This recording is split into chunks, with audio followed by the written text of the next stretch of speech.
Hey everyone, and welcome back to Creating Appealing Characters, Week 3. This week, the body. So, by this week, everyone should have a fairly decent block out of their character, with all the major shapes and forms explored for the most part. This week, we're really going to get focused on having our body sculpts well underway. And by the end of this week, you should have a fairly decent pass on the body, and the caricature of the design should be starting to come through. So previously, we started in ZBrush with a primitive, dynameshed that, and then sculpted out our figure piece by piece in order to control the shapes as we went along. I find that sometimes if you start with an existing topology, it can be pretty hard to get rid of all of the sculpting and specificity that goes into that base, especially if it was used on another character or pulled from another character. Speaking of character, I'm going to say that word a lot this week, because one of my lecture topics this week is what is character, not what is a character. So to me, character is the uniqueness that your design has over others. It's the personality that comes through and the empathy that you feel or don't that makes the design successful, or in our case, the interpretation of the design. So there's lots of ways to interpret designs that come across as the same character. And this week I want to talk about a couple of big concepts that are often mistaken for character or character design. And those concepts are style, anatomy, and costume design. So this week I'm hoping that you'll learn that these are tools that can contribute to your character, but none of these concepts in and of themselves are actually character design. And so hopefully you can recognize the difference between those things and realize, when to use these tools and when to, or specifically not when to use these tools, but more how to control these tools. So here we have the Hulk. We've got the Hulk from Disney Infinity on the left and a Sideshow Collectibles sculpt of the Hulk on the right. And you can tell that the style is very different in these characters, but they feel very much like the same guy. There's a similar pose, which helps, the same coloring and all that stuff, but all that is pretty superficial because they're really communicating the same type of personality. I chose the Hulk as kind of a good example because he's so one-sided anyway, and so, he really only has rage as a personality trait, but look at how differently that emotion is communicated and how differently this character is represented across these two sculpts, but he comes across as the same guy. It's unmistakable. The point of this is that style does not dictate character. Shape language does not necessarily denote personality, and the same character can come through in a multitude of styles. Specific attributes that make the character who they are can carry through a design, regardless of style. Let's talk a little bit about anatomy. So, anatomy also not specifically character design, but it's a great tool to help you ground your design, especially as you translate it into 3D. So if we take a look at my slide here, we've got this guy on the left, which you would never in a million years guess is Superman unless you were watching a movie titled Superman. He's just pretty much a muscle guy walking around. And I know it's a live action shot, but I think it makes my point. Now, over on the right, we've got a Bruce Timm drawing of Superman, and he's unmistakably Superman. Superman's design is very simplistic, and it's a good example of how you don't really need to add a ton of extra elements on top to help define who this character really is.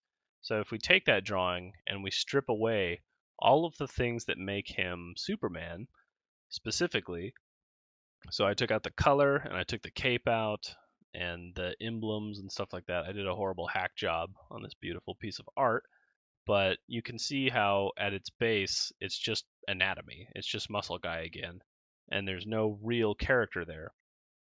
Granted, the face is a huge part of any character, so taking that out removes, an immeasurable chunk of what really makes this character who he is. So anatomy, when used in a sculpt, it can be impressive to look at, and it's certainly useful, like I said, for grounding your design. But you want to use anatomy to support design elements, and don't just assign character to what is essentially an anatomy study. When making characters, you need more elements than just a body type, but those have to be the right elements. I want to mention also costume design as it relates to your character. So here is a page that I took straight from a Sam Nielsen blog that's essentially about the same thing. It's actually a great write-up if you go and read it, but it is all about how your character needs to shine through regardless of any sort of extra details or suits or costumes or anything that you put them into. The personality and life of your character should come across no matter what they are wearing. So we want to be able to, as we're working, get inside your character's head. I think that's always really helpful to start to think about what are they thinking? What are their intentions? That kind of stuff really helps you get inside the character. So as I mentioned before, the face is very important, eyes even more so, and we're going to get into that next week when we start on the face. So just a quick recap of that section. Style does not dictate character. Anatomy, great tool, but it's not in and of itself character design. And then costume design is obviously a huge part of making a character feel like it exists in a world or a setting, but your character needs to be able to shine through regardless of what they're wearing. Let's go over some quick terminology that I'm going to be saying a lot during this week's demo. Form, line, and break. So form. Form is the result of all the things that we're talking about. It's simply the visible shape of something. Line. So line, interior or exterior lines or silhouette lines. Lines are what describe the forms and the relationship between interior forms and exterior forms. Breaks or hits. That's a point at which a line or form transitions or changes direction. Here's an example. On the sculpt, if you take a look at the back silhouette here, we've got a very simple line that breaks at a certain point, right there. That's where the line changes direction. That's where the whole form actually changes direction. If I go along the front contour, I've got a more complex side with a lot more breaks and form changes. So right here is a major, point where that line turns from a concave to a convex line. We've got the apex of a curve. We've got the point where two simple swooping curves intersect and change the direction of the form, and another apex of a curve. Anatomy, like I said, very useful tool, and as such, you should be using it as you're sculpting your body out. There's all kinds of great resources online. You can find tons of Bridgman books and Andrew Loomis books totally for free in PDF form online in their entirety. So look for that stuff and, use it when you're sculpting. I'm constantly referencing anatomy anytime I'm sculpting any body part, even if I'm doing something relatively simplistic. If you can get your hands on some Ray Bustos drawings, I find those to be really great. And also following like fitness people on Instagram and stuff like that. They love to take a lot of pictures of themselves, and seeing that sort of real world context outside of like a clinical anatomy book can be really informative. Another terminology piece that I want to talk about is edge quality. So when I talk about edge quality, I'm talking about hard and soft edges, usually defined by breaks in line and form. Here's a good example of what I mean. On this sketch that I started a while back, if we just take a look at the eye area, there's a crease underneath the eye that defines that socket line, and it moves from a relatively sharp creased edge to a smooth, very dissipated edge right there. So this is an important concept when it comes to sculpting, because obviously we don't want all of our edges to have the exact same amount of crease to them, and having your edge transition from sharp to soft as you go is going to make your sculpt feel more interesting and less mechanical. All right, well, I hope all that information is useful for you this week. Let's go ahead and jump right into ZBrush for the demo. Okay, so here we are back in ZBrush. I've got my spotlight image up here for reference, and this is where we left off last week with our sculpt. Just a basic block out of our character's major proportions. If you did a good job with your block out, you should be in a nice place for this week when we go and do our overall pass on this body. So let's just go ahead and jump right into the actual work of this week. The grouping of these body parts don't really concern me too much anymore. They've served their purposes. So I'm going to turn off the color on this real quick and just get a default gray. I like to work with just very simple or no color for a little while until I start to get the forms and things blocked in and working. All right, so just taking a cursory glance at this model from last week, there's a few things I might just want to kind of correct as far as proportion. And like I feel like these legs should be a little bit longer. Pull those down just a little bit. I have a tendency to make long legs. All right, so this week is going to be a lot about simplified anatomy and just getting our major, groupings of anatomical details in here and supporting our structure, but not becoming the focus of the sculpt. So one of the things I like to do, we'll just start with this torso here, is I'll keep my Dynamesh resolution very low as I work because it kind of is insurance for myself that I won't go too high. We want to make sure that we don't add any sort of resolution unnecessarily or too soon. And one of the ways you can kind of just force that is by keeping your Dynamesh resolution low and just only adding subdivision levels when you can no longer achieve the level of detail that you need to at your current subdivision level. You can also increase your Dynamesh resolution if you need to get just a little bit more detail, but for now we'll just stay as low as we can. And I'm going to start just with the move brush, pushing some of these shapes around until I start to get what I want. I think so. One thing that's nice is using Transpose Master to don't forget to turn on your symmetry. Okay, so using Transpose Master, I can elongate that torso just a little bit. Just feeling a little squat to me. Okay, clear that mask. One thing I am going to do, I'm pretty happy with the union of the legs and the body. So I'm going to Dynamesh those objects together too. Get out of Transpose Master and then combine the legs and the body by merging down. Oh, whoops, I did the arms and the leg. I'll go ahead and split those out again. All right, so merge those things down and then go into my Dynamesh options and let's just run Dynamesh. Okay, that looks a little bit low for me just because I know I'm going to be adding a little bit more detail this week. So I'm going to up that resolution and then just tap your model and run Dynamesh again. That's not working. Just do a little smooth, run Dynamesh again. All right, that worked. So sometimes you need to go touch the model a little bit before Dynamesh kind of wakes up and kicks in. But now I can smooth all this stuff. Oh, whoops. Okay, I see what's going on. So I still have Dynamesh obeying the groups, it looks like, or it's not Dynameshing at all. All right, let's try that again. So, oh, weird. Okay, so somehow I still had arms in here. I'm gonna go back and undo that. So you'll see it kept the copy of the arms in here, even though I split them out. Sometimes I get that happening on ZBrush. I'm not really sure why.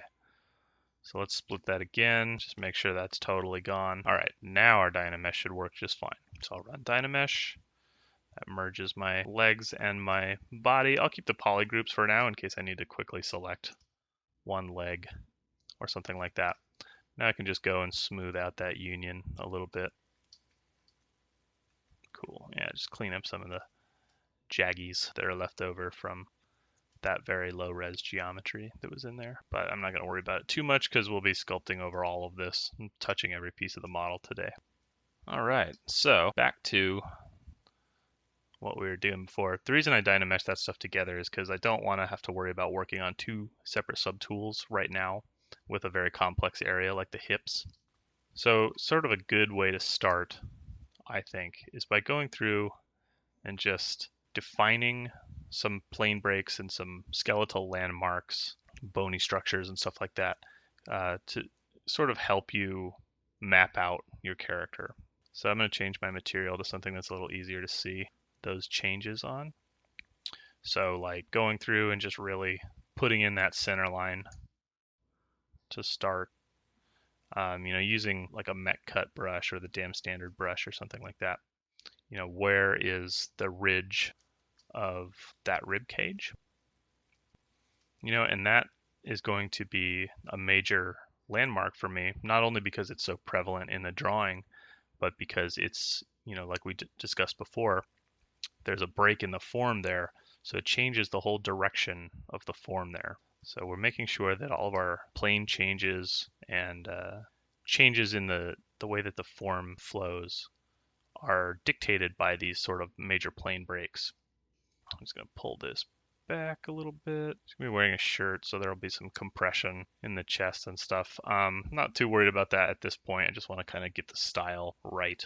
And we're never going to see any of this kind of anatomy stuff that I'm putting in here, but it's very helpful for me as I'm sculpting to get that stuff because it helps me check on proportion to some degree and just kind of make sure that the character is feeling appropriate or capable of, doing what I need.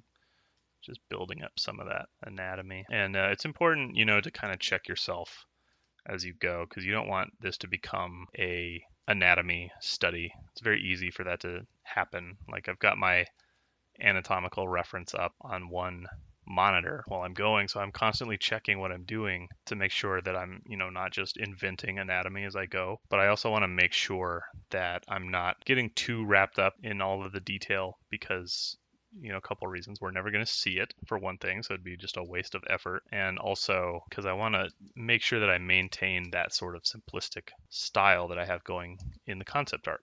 And, one of the ways that we can make the style come across as believable in 3D is by, having a good grasp of the real world anatomy that this character would have, and then finding a way to simplify.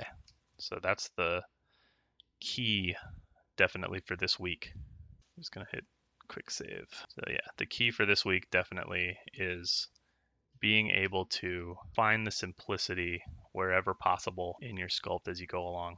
So the first step, like I'm doing right now, is just kind of blocking out or really committing, I should say, committing to major plane breaks and form changes. And then even though we already kind of did an exploration of, where these forms should break up, like the apex of this thigh curve right there being not exactly in the center of this thigh, and then also having a relationship with the back of the leg and butt so that we get, nothing is totally parallel across, it just keeps both sides interesting. I want to make sure that I'm keeping all of that stuff in mind as I go this week. And then checking your forms, rotating around. I always sculpt a little bit and then rotate around to see, if I just imagine that there's a strong line that sort of blocks off this whole leg as it slots up into the torso. As I rotate around this model, I want to make sure that that line reads nicely and that the interior lines that we've got going on have some sort of a relationship with that exterior line, that silhouette as we rotate around. So there's this nice handoff. I mean, it's not nice yet, but there's going to be this nice handoff of the curvature of form as it's described with this break, this line that runs all the way through the body and becomes seamlessly an exterior line. Hopefully you can understand what I'm saying there. Definitely make sure that you're checking your profiles wherever you can. And then, what's a way that you can simplify those profiles? So like maybe this is feeling a little bumpy to me right now because I kind of went in and over sculpted that oblique a little bit. So if I just back that off, maybe build this up, something like that, I can reduce the amount of bumpiness or silhouette complexity that I'm getting in those areas.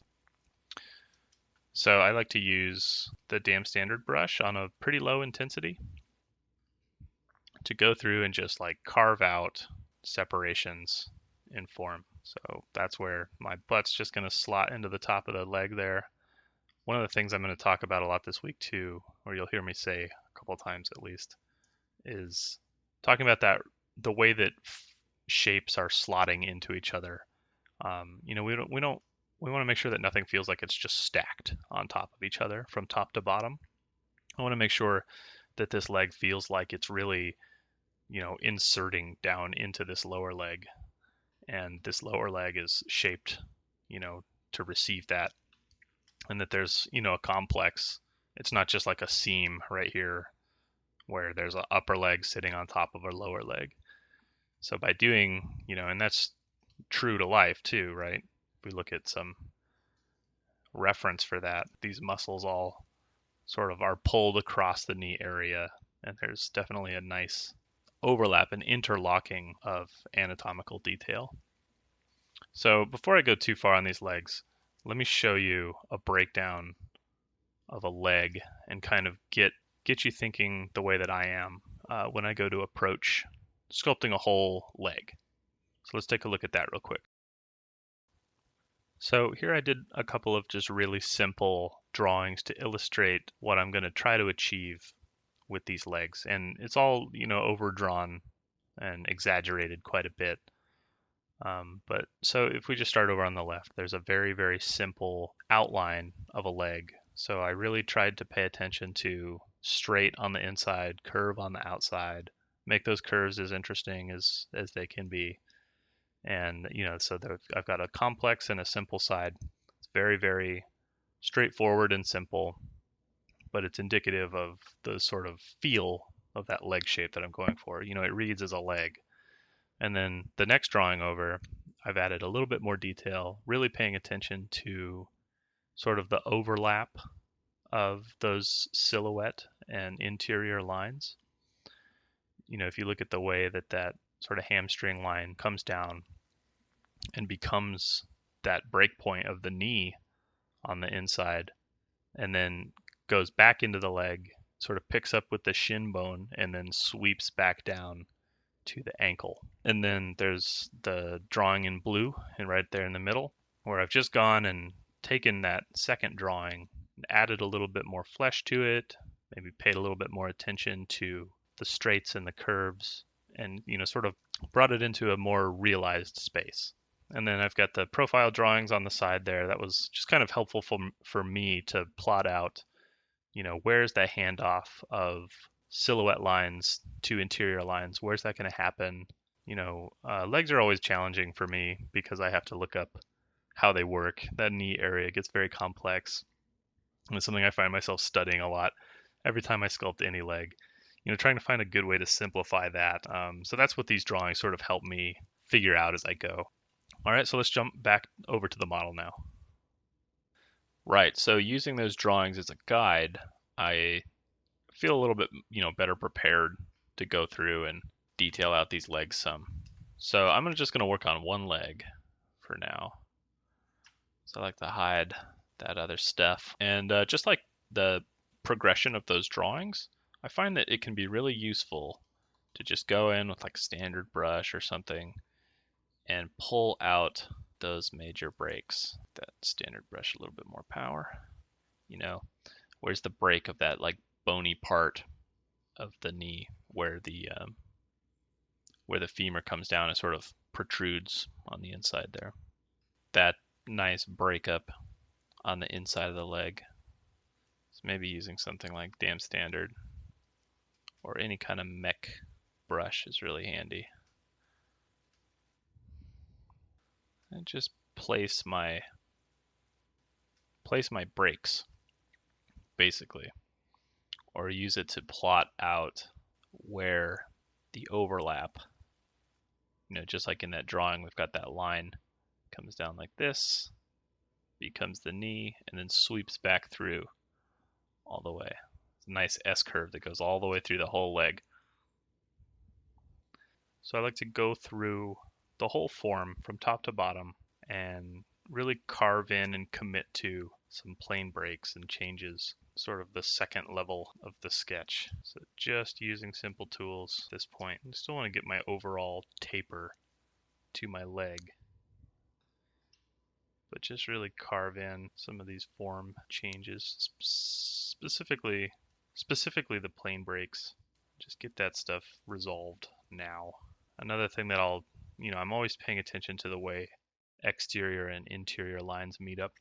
This is kind of an important one. This line that comes off the bottom of the kneecap here and then turns into one of the muscles of the quads.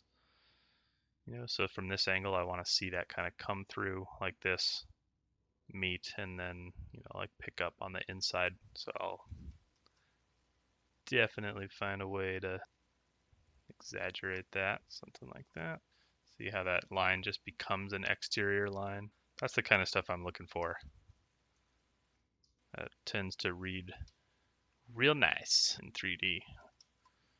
So let's work on the overlap of these forms, the slotting of the upper and lower leg. So one really apparent place for that is the back of the knee here. There's sort of this nice nice duality. On the back we have the lower leg going up into the upper leg. And on the front, we've got that upper leg coming down and into the lower leg. And then this kind of nice, almost like a puzzle piece sticking together. So go through and kind of just overemphasize that stuff for yourself. There's a secondary break right here on the back of the knee. So where's that break? Just carve it in. And then, if you do this enough, you will start to kind of do it automatically as you sculpt. As you work on characters in the future, it'll be second nature. And this is just the kind of, it's good to keep this stuff in mind. All the principles, the fundamentals that we talk about in week 1, nice to keep in mind while you're sculpting, but especially important for designing in 3D if you do that. And as 3D modelers, as I brought up before, part of our job is to do some amount of design in 3D, because no drawing is going to tell you all of the information that you need to know. So there's a good amount of work or knowledge that you'll have to apply yourself. Get a nice over-exaggerated curviness S shape to that. I want to go too off the rails with the wavy lines. I feel pretty good about where most of my breaks are. Maybe add something there just so I know that's where that hit is in that form. That place where this form changes direction. I might lower this. So look at your silhouette. Make sure that you don't have, if I look at this area from where the leg connects to the torso down to where it connects to the knee, I want to make sure that this indentation isn't just dead center, which it sort of is right now. So I'm just going to sculpt that out, kind of bring it back in just a little lower than it was. And so what you should be getting is, we've got the overall taper that the whole leg has, but then we get this really sort of nice flow of these interconnected forms all the way down through the leg too. And then we get to ruin all of that when we go and pose this. Now, actually, a lot of this will maintain and show up in the pose, especially on this character. It's got a fairly straight-legged pose. So once I've got all my plane breaks in and I'm kind of happy with them, everything constantly changes and evolves. Remember that everything looks bad until it doesn't. But it's time to start going and just kind of filling in those areas. I don't want it to feel too mechanical and overly stylized, but I also want to make sure I'm not getting into anatomy study territory. So remember that. Just want to make sure that this line is reading. Before I started sculpting this leg, I went and looked at a lot of Bill Pressing drawings for the way that he does his leg, specifically the way that he sort of connects the back of the leg together with the upper leg. And it's just really nice, elegant flow of lines. So yeah, using other artists that you like for reference. If you've seen, anytime I come across something, a particular way that I like that's been handled by some artist, I like to save that for future reference, because it really comes into play. So, I'm getting a little bit kind of wavy. It's a lot of like little indentations and bumps and stuff on this leg. So just go through and evening that stuff out with a large move brush, keeping everything as simple as possible, especially this early on. And then once I've got a fairly decent kind of first pass at the whole leg, then I can go back in and do a more detailed pass and get all the sort of extra details and stuff that I missed the first time. So, working in stages.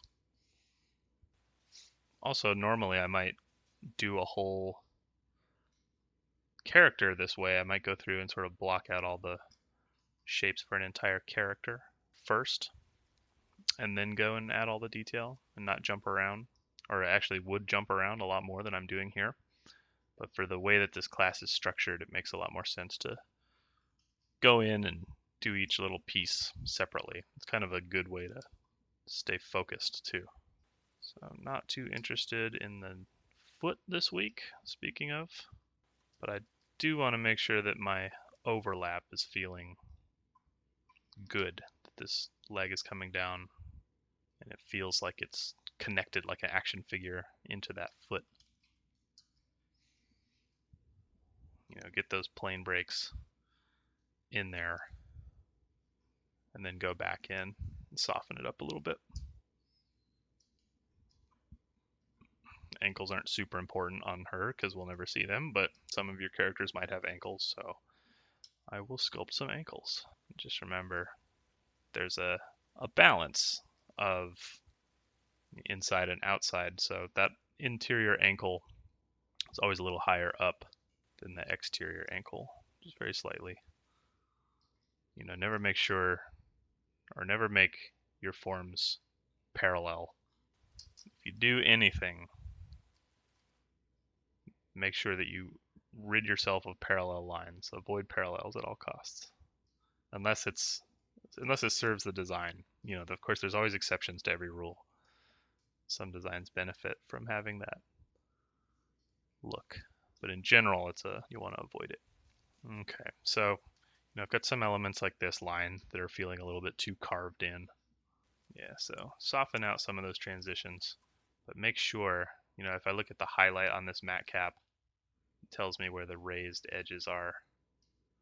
So I'm keeping that shape still very much in there, but just softening some of that stuff. Starts to feel a little bit mechanical or off model for this drawing. Sometimes if a form isn't looking right to you in 3D and you can't quite figure it out, don't forget you always have the option of cross-sectioning something and being able to see it. Take a look at this silhouette that I get when I cross-section this leg, and then you can grow your selection up or down so that you can get just all the way through, like a CAT scan or whatever those kind of medical scanners that cross-section everything are. You can really get a good feel for what the curvature of that shape is doing. So if you look at the calf, this is getting kind of a little bit triangular. It looks a little flat here on the back. I would like to round that out some more. So by doing that cross-section or looking at it from an extreme angle like this, I can get a better feel for that. So do that often. I work inside the model quite a bit too, which I'll show you here in a minute. Just pull that calf out. She's got some big calves. This is also feeling now a little bit too sharp. So playing with that silhouette, kind of soften that out some. There's a nice, notice I use the move brush a lot at this stage, and actually more than any other brush in general. All right.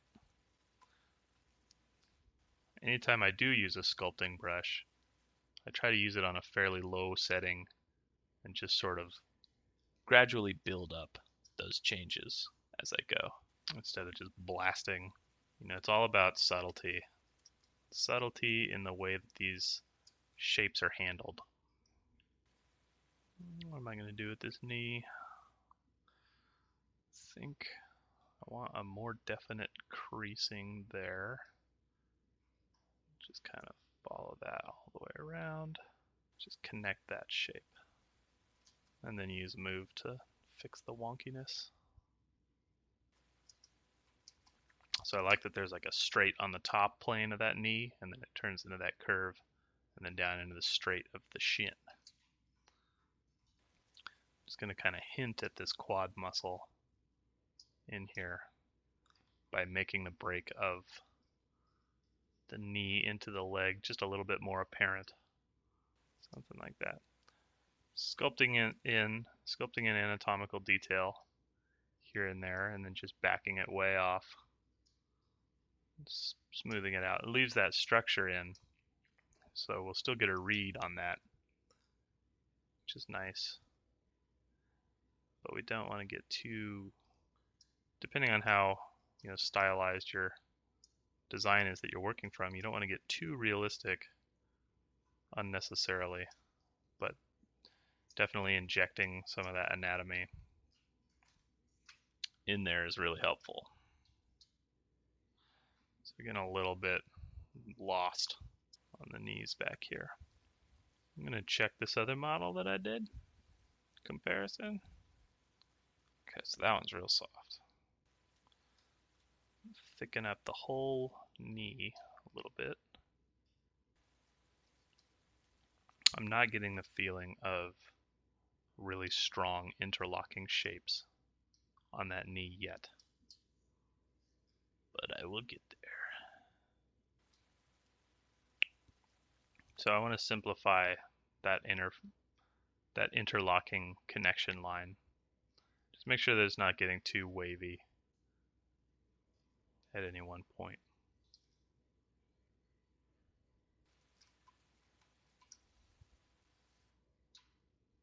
It's feeling a little nicer. Just really add some volume to this lower leg. She's got some huge, huge calves. So here's a good example of edge quality that I want to control. So if I've got this line that comes down, it's kind of a hard crease, and then it gets to a certain point, I don't want to just stop it right there.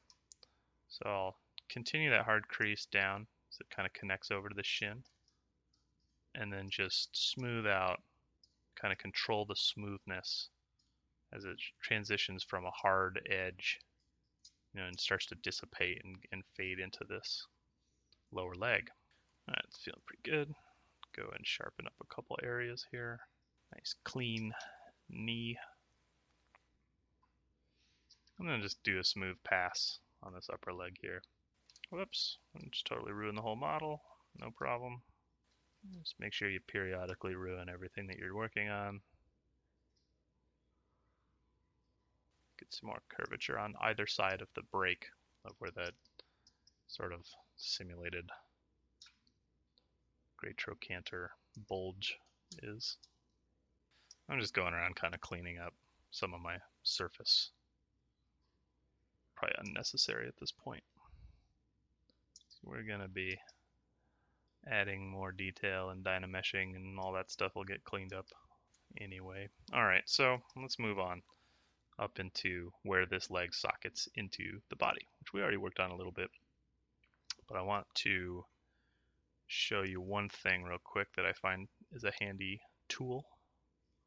Let's just complete the line. So, again, controlling that transition of sharp edge to soft edge. And then just look at that from all angles. Even though we're not going to see it, it's still helpful to make sure that your structure is working for you in there. I'm just going to sharpen up this crease. Sharpen and simplify.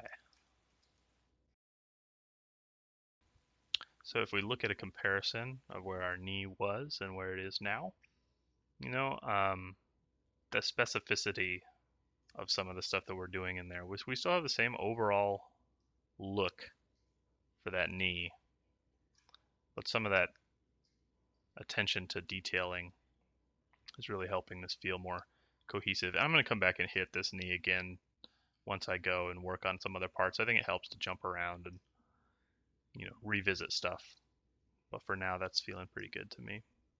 So let's go ahead and apply that to both sides. Doing a smart resim. Boink. There we go.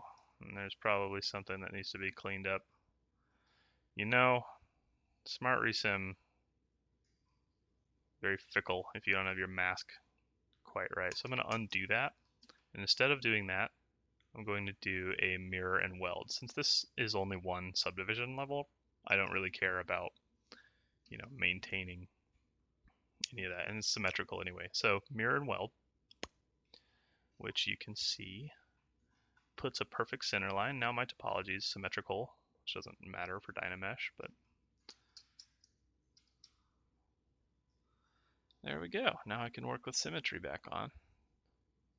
And nice, it also mirrored over this weird geometry artifacting that I didn't want, but it doesn't matter. So one more thing I want to show you about just this area where the sort of the crotch area where the legs connect into the torso, and that is just a trick that I like to use where I will kind of cut off the outside of the leg, and then this is something we use all the time when we have to make a character that's got to move, but it's also very important for stationary characters or characters that you're going to have to pose. And that's just making sure that this line, that center line, is a clean shape that makes sense. So I like to clean that up a little bit and kind of maintain the overall jelly bean shape of the torso. It's sort of like those anatomy cutaways from school. All right, so I'm just going to go around the torso now and continue kind of what I did. I was working on mainly the lower torso before, so now I'll go ahead and hit this upper torso.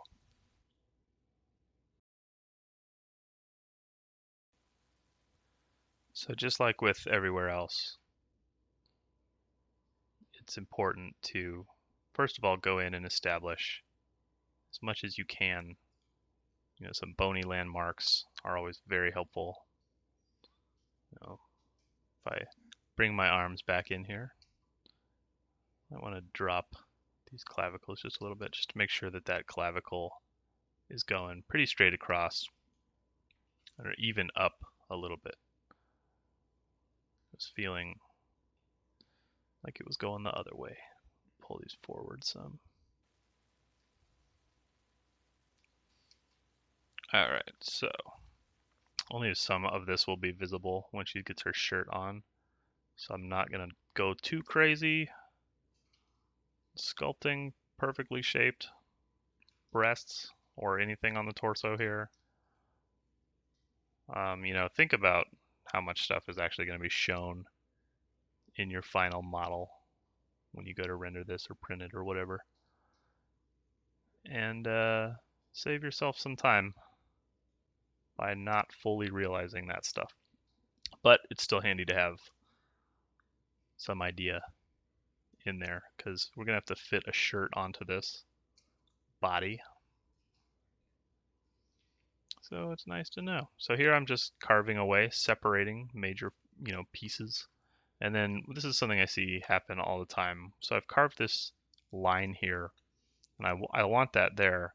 But do you see how distorted and kind of weird that's making the other structure here, this other form? So the torso, right, is this big bean shape here, and everything else just kind of sits on top of that. So I want to make sure that my curvature, is feeling nice on that torso. So I'll just go around and sort of correct that where I see it so that my interior and exterior lines have a better relationship. It really cleans up a lot. You see how I'm sculpting by looking at where the silhouette intersects across and becomes an interior line. And then just cleaning that stuff up for a much cleaner read on these forms, these shapes. Okay. So this silhouette too, getting a little bit blocky or noodly, I should say. Too much detail. So simplifying that, or at least committing to what's really going on. We've got that shape of her rib cage that's in there. And then we've got, if this was on the back, we've got those back muscles that sort of overlap at a certain point, and we start to see the trap, or whatever that is. Not an anatomy class. So there's a nice interplay there. She's got a really wide. So this kind of stuff, I'll polish it up, I'll finish it up to a certain degree, but I don't care about, really getting in and doing a lot of detail work on the back here because we're never going to see it. And, this amount of information gives me what I need. It's a, simplified pass at some anatomical structure, just enough to help me do the posing and stuff like that. And I've managed to turn off symmetry. I'm just going to do another mirror and weld. Wrong side though, so first thing, mirror it, and then do mirror and weld. And I don't like this waviness. This feels off to me, so I'm going to widen these hips some. Pull this out. Sculpt up that area. Alright, feels a little better. So, nothing down here is perfect anatomy, but it is adequate for our needs for this class. So I'll just go around and clean up the curvature here. If you're working on a male character, I do the exact same thing, obviously, with any sort of visible pecs or anything that are on your male character or female character that has visible pecs too. All right, so I'm feeling pretty good about this. I like the way that all of these things feel slotted into each other. There's this overall form that's doing this, and then I've got this area that's receiving that. It's just all of that stuff is nicely interconnected. And we've got these nice silhouettes that turn into interior forms that continue and back into silhouette. Hopefully all over the whole body. So kind of maybe a little too gung-ho on that center line. I don't imagine that she's extremely cut. There's got to be a layer of fat on there too. I'm playing with that ridge of, where that pelvic ridge is. Because who knows? Like I say, imagine this is a statue, but it's also imagine this is a character for animation. This is your sculpting your proof of concept for this design to go into an animated film or something like that. And at some point, maybe there's a costume change or something, and she's, your character's got their swimsuit on or something like that. So we're gonna see all that. It's nice to be able to predict some of that stuff. I guarantee you, if you ever get a chance to work in a production environment and someone tells you we won't see some part of the body, you can be guaranteed that you'll see part of the body. This is an area, this is a good example of why working inside the model sometimes is really beneficial. So if I use my mech brush and kind of do this separation or this creasing, actually worked pretty well, but sometimes it has a tendency to sort of screw up, the curvature that's on either side of that. So if I just undo that a little bit and go inside the model and work, we can still see just how soft that is. But if we do our cut this way, our pinch or our sharpen, it doesn't really screw up, your curvature, hopefully. Worth a shot. In this case, I actually like this one better.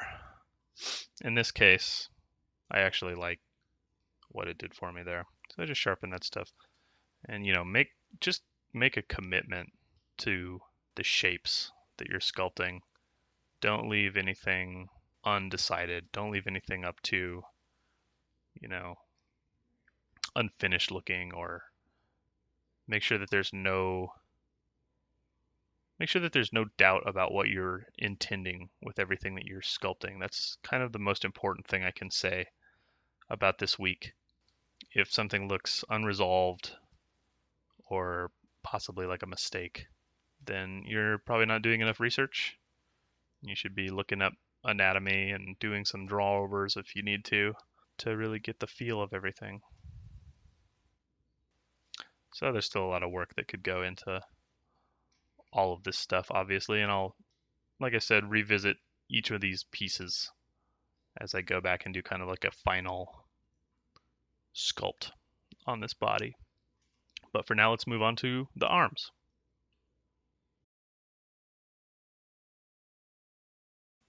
Okay, welcome back.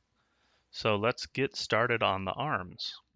So the blockout for this arm is actually pretty decent already, which is nice. You know, being able to get as far as you can with your blockout is definitely going to save you a lot of guesswork later. So I like the way that the elbows and stuff are looking.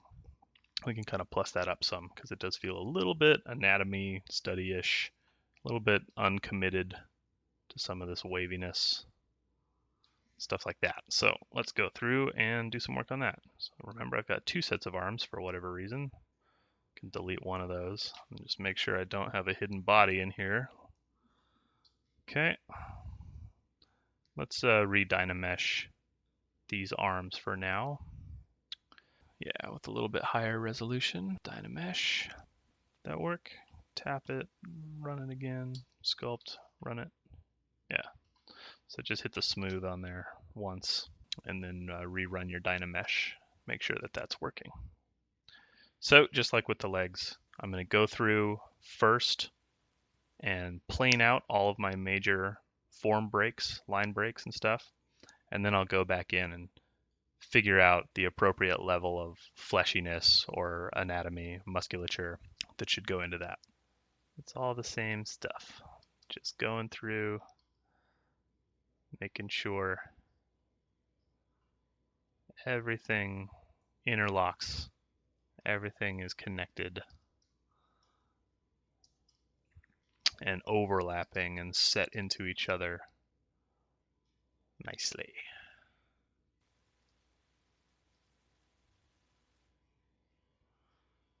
And then simplifying anatomy. Did I say that yet?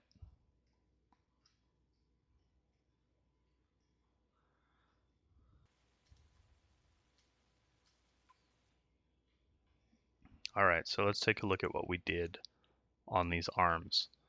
So first and foremost, what I wanted to do is just like the leg, make sure that these pieces, kind of slot into each other in a way that's pleasing. And we get a lot of good exterior silhouette lines coming down, becoming interior lines, and then back out to exterior. So, look for those S curves wherever you can, and then make sure that that same shape is reading as you rotate around the model. Also going through and making sure that, the apex of the break in the forearm right there from wrist to elbow is, not perfectly centered. It's high up. And then on the inside of the arm, we've got that other apex that's a little bit lower down. So it creates a nice diagonal. So same thing with the bicep. We've got the apex of the tricep back here, and then the apex of the bicep in the front. So nothing is mirrored, and we get a nice, diagonal shape or thrust happening there. So there's still some stuff I could do on these arms, but I feel like that's a fairly decent first pass of getting my shapes and stuff in there. I'm not getting too anatomical or too detailed. I might actually go in and sort of back some of this off some on my second pass of this model. But yeah, I think that feels pretty good for now. So I'm ready to integrate these into the body. I'm ready to put these arms into the body now, and I'm going to show you how I'm going to do that.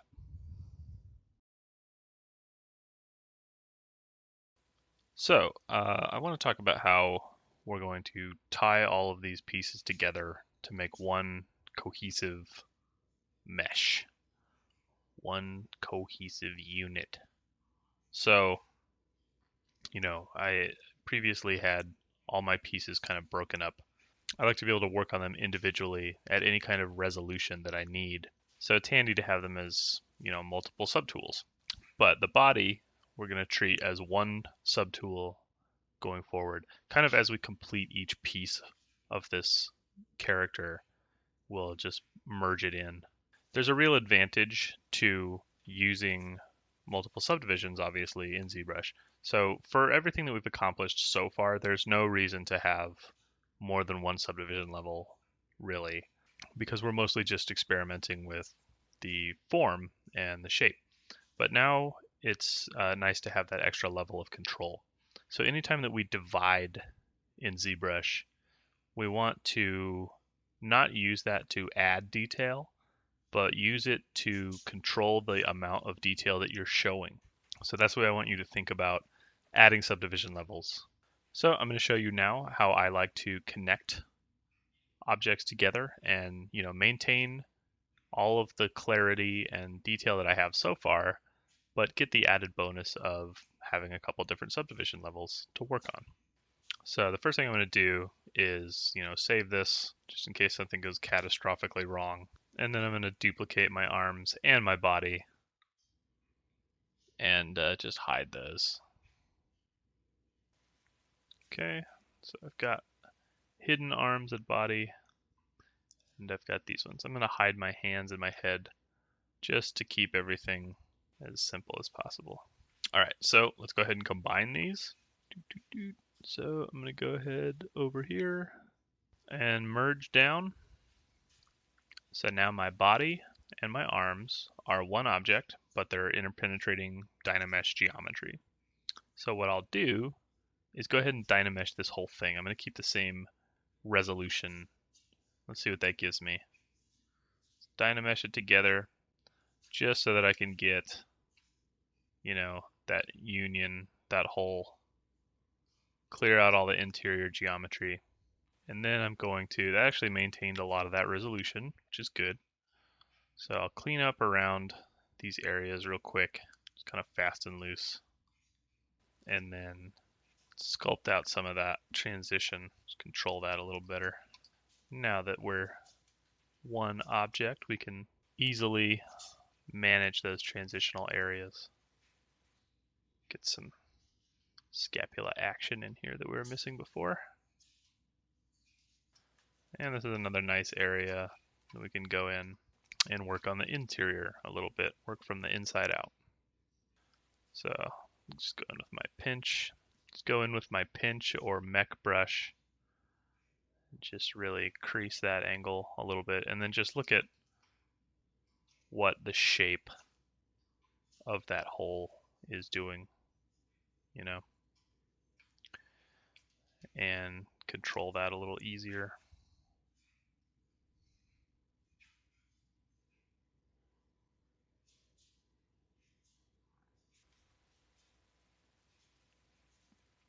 All right, we're definitely going to revisit all of this. I'm not too worried about getting it totally perfect at this point, or ever, because she's wearing a shirt. But I can get a little bit more of that anatomy blocked in there, roughed in. Helpful when we start to move stuff. All right, that's good enough for now. And then make sure to mirror and weld so that we get all of the work that we did over here.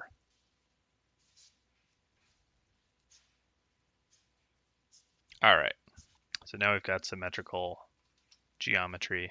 So what I'm going to do now is duplicate this object, and then on the new mesh, you see I can keep working on this sculpt, but it's Dynamesh, so it's very, high resolution.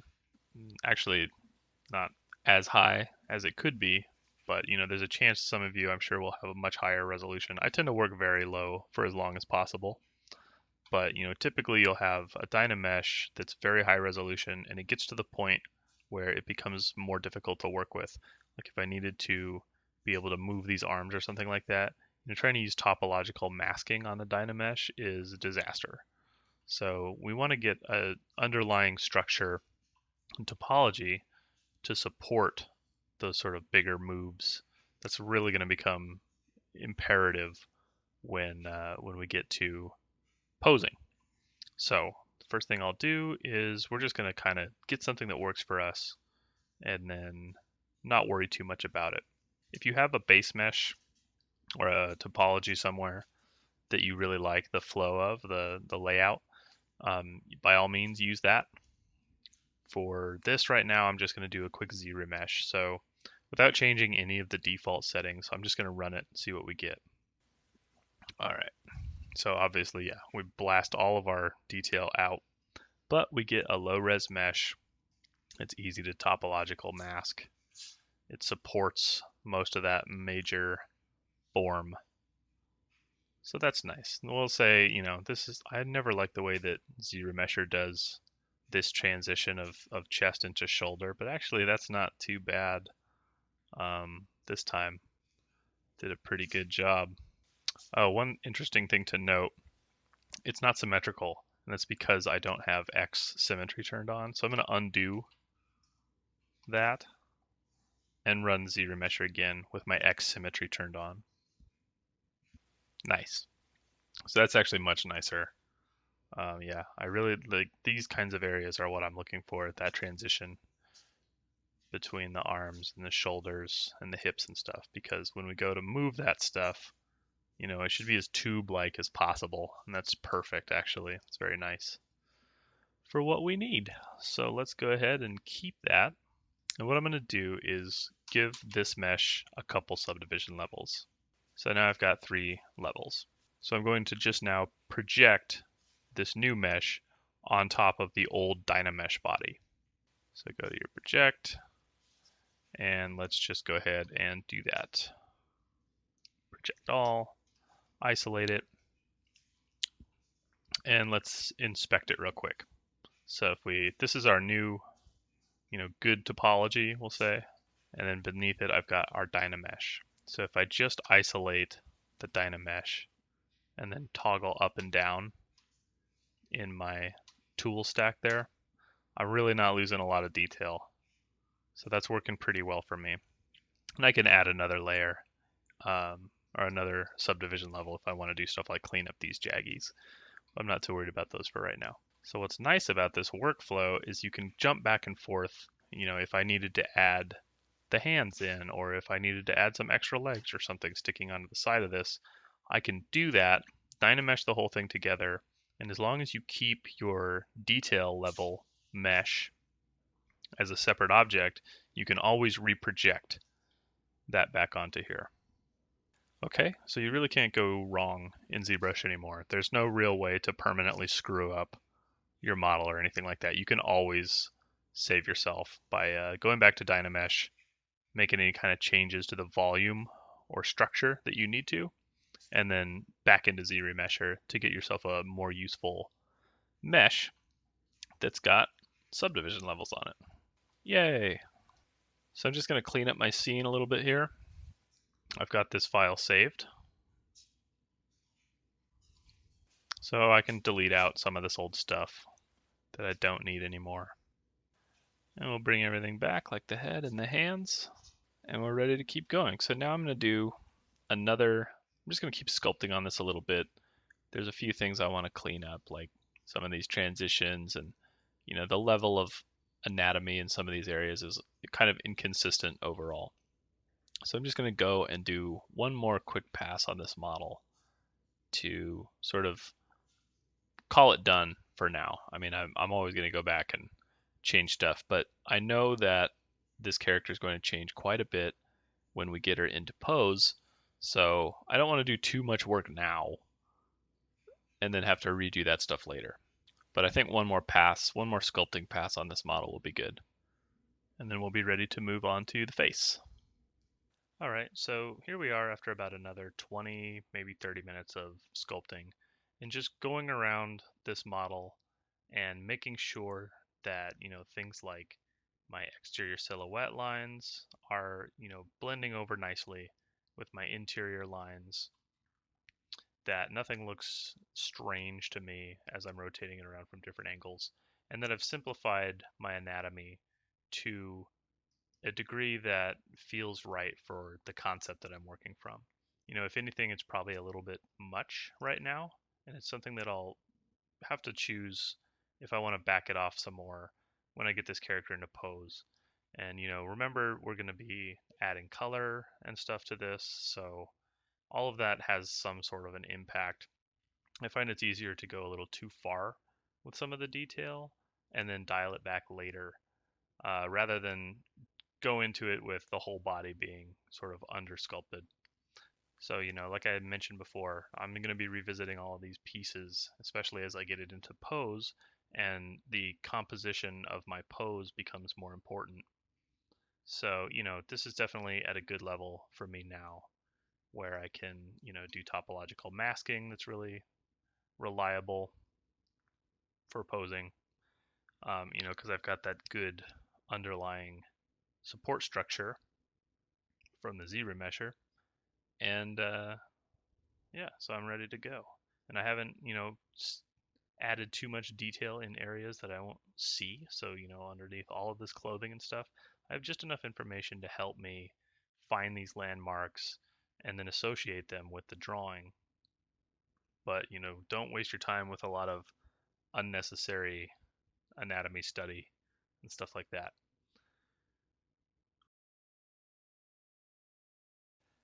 Hey, so I want to cover one last technique this week, and that is using existing good topology for your structured mesh instead of a Z-remesher object. So if you've got, a good, maybe you worked on another character before and already sorted out a lot of these topological issues, it is oftentimes nice to have good underlying structure for your sculpt, even if you're never going to be modeling this for animation or anything like that.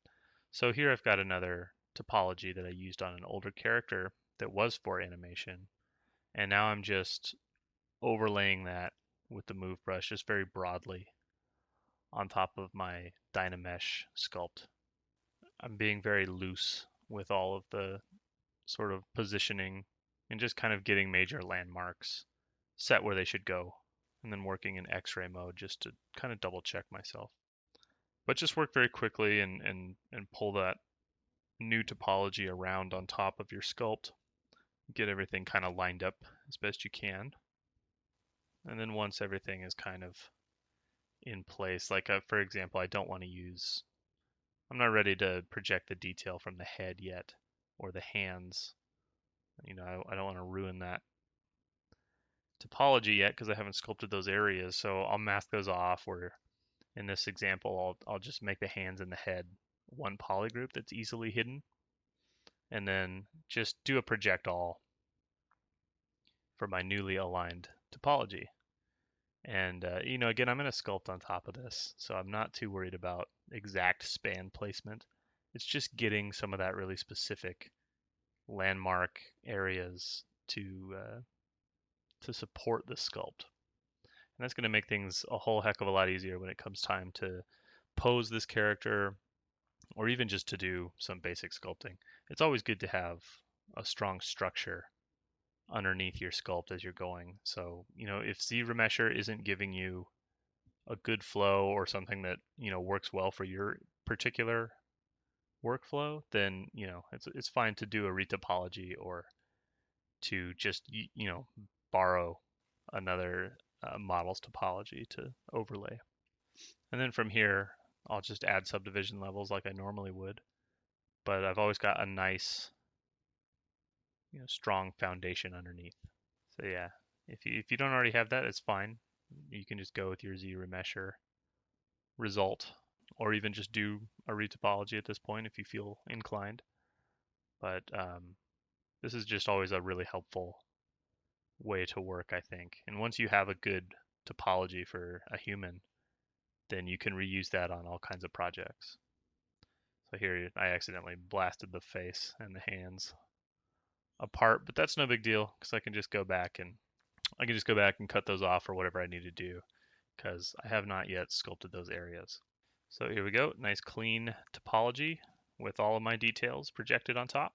And we're ready to move on to the head and hands.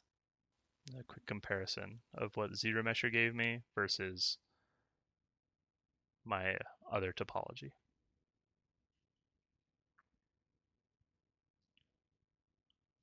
Yay! All right, so let's talk about the homework for this week and where I ended up with my model. So the whole point of this week was finding how to ground your model's design in reality by, figuring out how best to stylize the anatomy and keep all of those major plane breaks and proportions, that you had in your initial block out, and if anything, improve them as you go. So you don't have to have a completely finished sculpt at this point, but your sculpt should be well on its way towards completion, and at the very least, very useful to you as you move forward. We're going to finish out all of the different body pieces to about this level of polish, and you should have, a couple subdivision levels that allow you to control the amount of detail that you want to show, and also that are going to support when you start to pose this object. You know, um, I don't ever sculpt in a way where I totally finish the body or totally finish the hands and then move on to the next piece and then totally finish that thing off. I think it makes sense to jump around and you sculpt all different pieces of the body and face and hands and all of that stuff at once.